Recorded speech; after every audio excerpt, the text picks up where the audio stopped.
Welcome to the Untold Civil War, and today we'll be looking at a gift that was sent to me by Caroline Welling Van Deusen.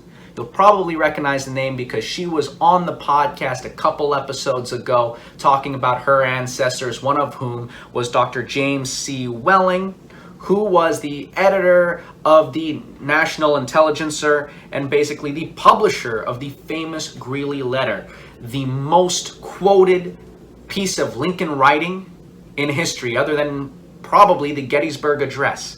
Now, in that letter, after receiving some criticism from Greeley, Lincoln lays everything out on the table. He explains his wartime goals, but also lets people know his own ethical and moral beliefs regarding slavery. It is a wonderful piece. It's eloquently written.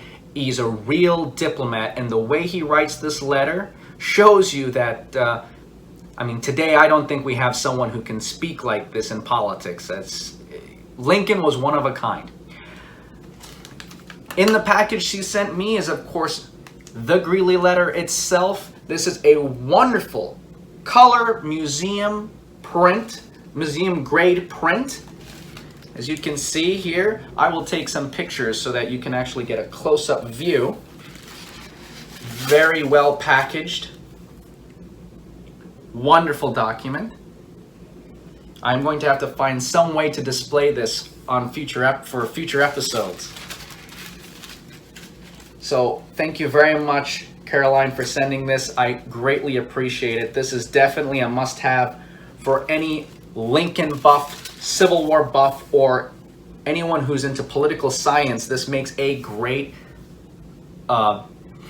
piece to have out on the coffee table, have out on the bookshelf, a great conversation piece. It comes with a lovely letter from her explaining a little bit about the letter, and of course it tells you to you can contact her at thegreeleyletter.com. Thegreeleyletter.com is where you can actually purchase one of these wonderful pieces for yourself. So thank you very much, Caroline, for sending this to me. While we're on here, I'd like to give a quick shout out to my supporters on Patreon. None of this is possible without you guys. Thank you so much. As well as you can see, I am wearing another gift that was sent to me from the Badge Maker, who is a good friend of the show and our great sponsor. This episode is coming to you thanks to him as well. The Badge Maker, of course, as you all well know, he is the man to go to in regards to getting your Civil War ID discs, your Civil War Corps badges, all those personal items to take your impression, your Civil War reenactor impression up a notch. So definitely go to his website, link in the description, to find out more about him. And now, please go ahead, give this video a thumbs up, subscribe to the channel. If you haven't already, go find the podcast. It's on Spotify, Amazon Podcast, iTunes. It's on most of all podcast hosts, so definitely go check that out, because even though there's some Civil War history here, we've got even more on the podcast side, so don't miss out on that. And finally, there's not much more I can say really to give you more information on this wonderful piece, so I'm going to leave it to A. Lincoln himself. Thank you very much for tuning in, and I hope you enjoy this reading. Thank you. Honorable Horace Greeley, Dear Sir, I have just read yours of the 19th, addressed to myself through the New York Tribune. If there be in it any statements or assumptions of fact which I may know to be erroneous, I do not now and here controvert them. If there be in it any inferences which I may believe to be falsely drawn, I do not now and here argue against them. If there be perceptible in it an impatient and dictatorial tone, I waive it in deference to an old friend, whose heart I have always supposed to be right. As to the policy I seem to be pursuing, as you say, I have not meant to leave anyone in doubt. I would save the Union. I would save it the shortest way under the Constitution.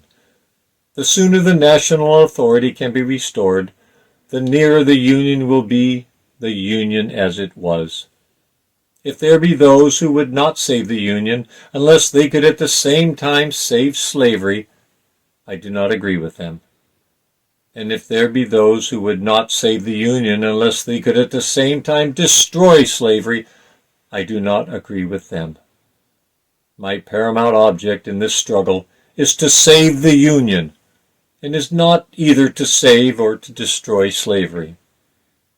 If I could save the Union without freeing any slave, I would do it. And if I could save it by freeing all of the slaves, I would do it.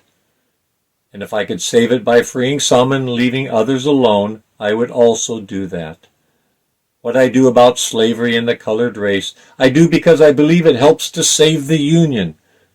And what I forbear because I do not believe it would help to save the Union. I shall do less whenever I shall believe what I am doing hurts the cause, and I shall do more whenever I shall believe doing more will help the cause. I shall try to correct errors when shown to be errors, and I shall adopt new views as fast as they shall appear to be true views.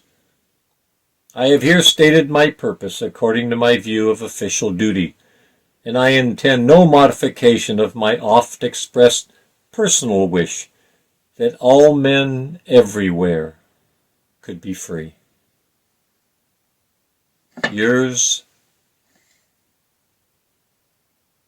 A. Lincoln.